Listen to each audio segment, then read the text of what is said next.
This project has been one of all of us coming together and designing a corridor that is not only going to be good for vehicle traffic, but for multimodal connections too. Public transit, bicycles, pedestrians, and MDOT and Elmwood Township and the city, we all came together and we listened to each other of what a good solution for this area will be to make it easier for people to move throughout this area. This is what the kind of entrance, as we call it, even though we know most people come different directions, to our beautiful area should look like. And I'm so glad that we have such a great partnership with MDOT to have not just this repair done and not just this work done, but as was mentioned, to make it actually reflective of how our community is and reflective of the way that people use our roads now. And, you know, with any project like this, it does take a community.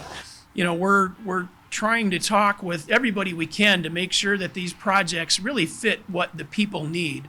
So we're spanning both the city of Traverse City and the township to make sure that we're really, again, delivering a project that people want. Projects like this are huge, and there's obviously some issues that can come up and be part of that. But when you talk to MDOT, they answer and they work with us to make sure we get this done. I know there's going to be issues with some boats getting through here in the spring, but they've already talked about that, and they already have a plan to make sure that all happens for all of us that like to boat.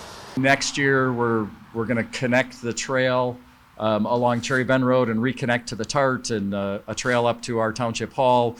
We're going to have a new trailhead and pickleball courts and all sorts of things. So this is just, for us, this is just the beginning. When we work together, we get to create places, not just things or ways to get around, but really the community places. And that's what we're super excited about, this entire trail that will go up.